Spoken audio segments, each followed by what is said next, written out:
Good morning. I'm out in the yard a little bit more because from the porch we could not see the luscious, wonderful, wonderful sunshine. How beautiful it is today. As usual, the glorious sunrise. It's all the way across here. How beautiful. I waited a little bit longer because earlier it was a bit hazy. So there it is in all its beauty.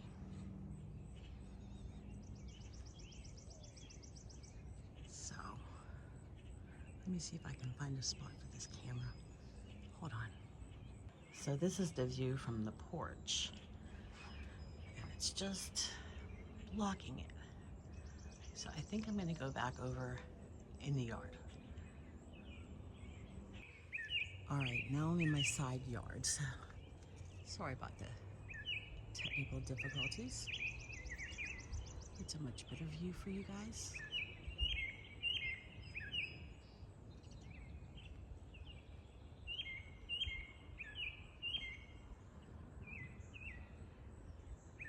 I was sitting out here waiting for the sun to rise a bit more from the haze, and I was listening to this bird and I almost fell asleep just listening to its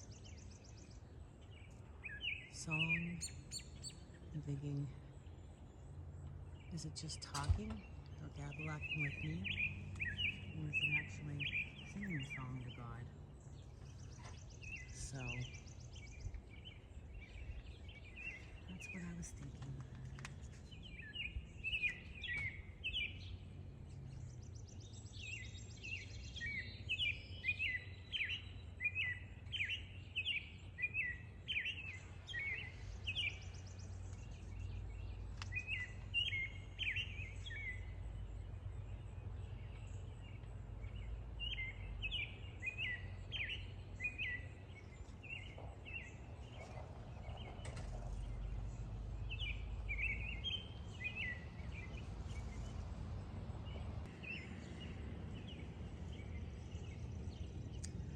Today, the book has the title, I Let Go of Competitiveness.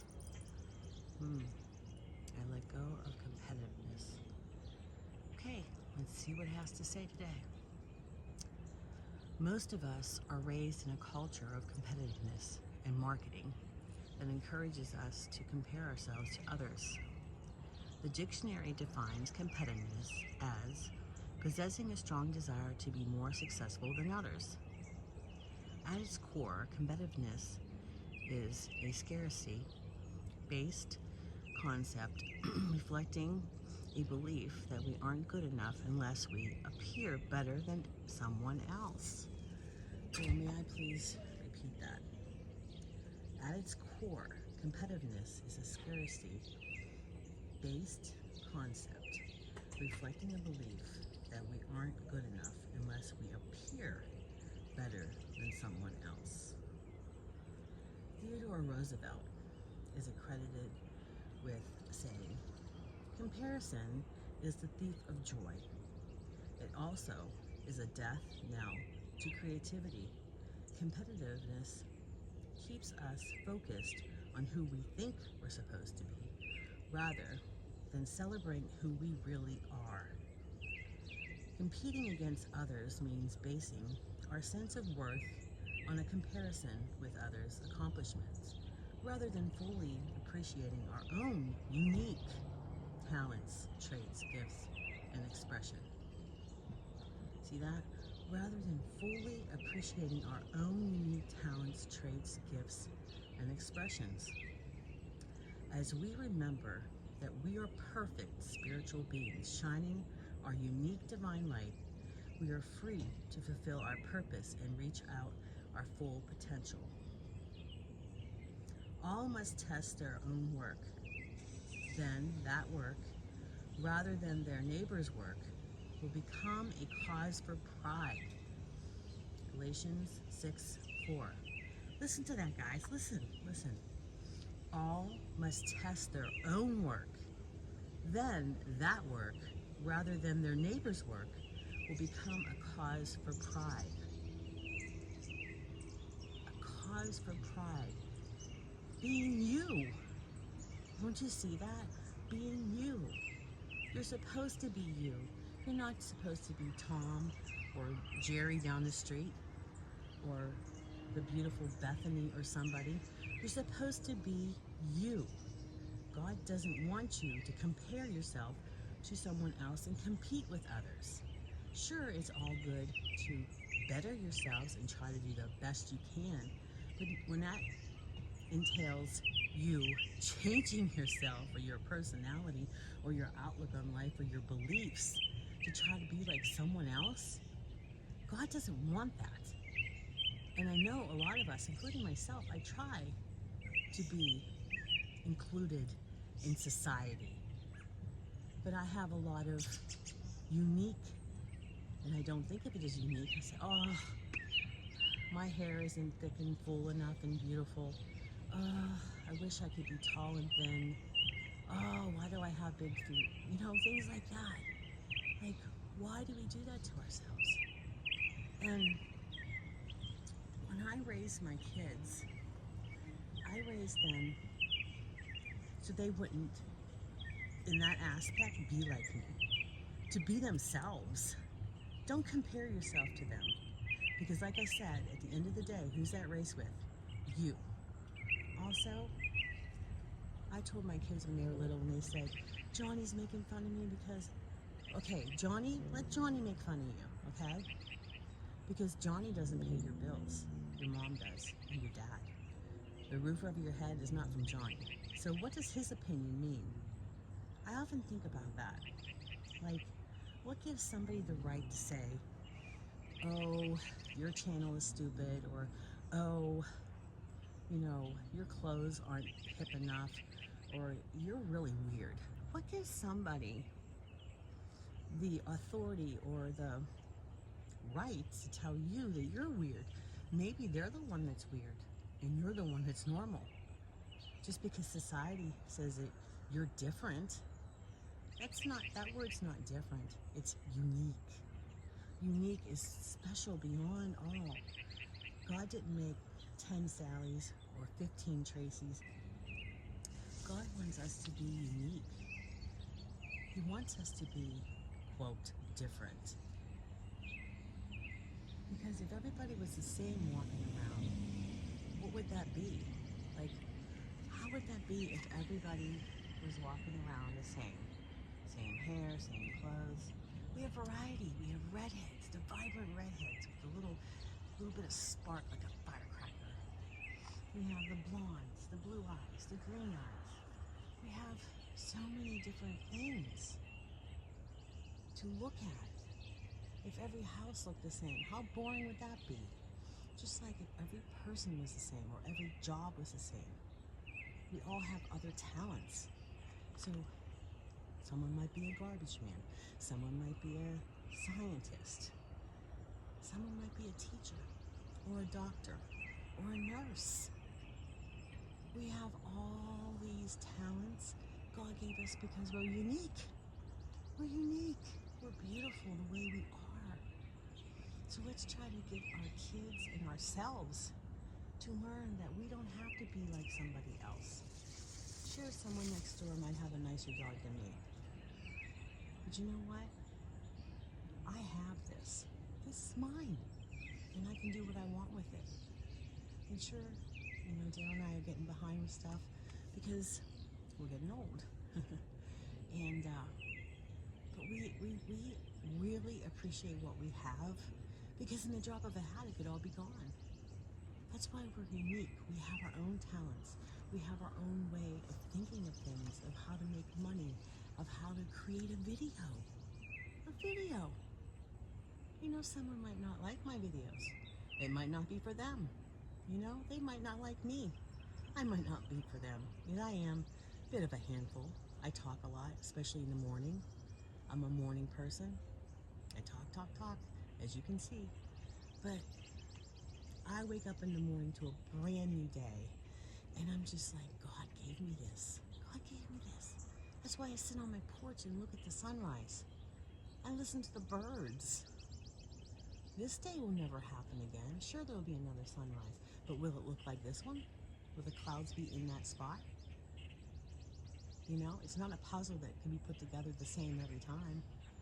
It's different, just like us. All of us are different. We're unique. We are unique. And that's the way God planned it. Okay? Don't try to be like somebody else. You might get some ideas from somebody else, but how those ideas are carried out are going to be way different than what the other person did. My perspective might be different on someone else teaching a lesson plan on coins. I feel that children need to have hands-on. Someone else might do a lecture. Someone else might do that. But that's all the uniqueness, because we do things different. We're all same humdrum, every day, same thing, okay? You be you. And you know, those are words I need to live by, because I'm always trying to fit into society. But now that I'm 60, even before I was 60, I started thinking, you know what? I'm tired of making people happy. Am I going to try to make them miserable? No. But why can't I be me? I allow them to be me. I have so many friends that are gay, and I love them. They are better than girlfriends sometimes. Sorry, friends. But I have friends that are fat, short, tall. I always let them be them. And my brother, who I take care of, he is a handful. When I say that, he is moody. He is rude most of the time to me, but that's him. He has a head injury, and that's him. I can't change him. I can talk to him and tell him how he's supposed to, you know, approach someone and how he should talk to people. But he has to learn that himself. So, guys, go out into the world today. Go make a video today. Something positive, something unique, something that reflects who you are. Reflect who you are. Because I love you guys the way you are. I love you guys. You know, from, you know, Fire Dr. Ninja Turtle, he's all in numbers and finances. Do I enjoy numbers and finances? No. Can I learn from him? Yes, I can learn from him. Do I watch his videos? Yes, I do, to support him. My friend Tracy from Life in the Wild West, we just met, what, a week ago, if that? And guess what? I love her uniqueness. It just draws me in with her charisma.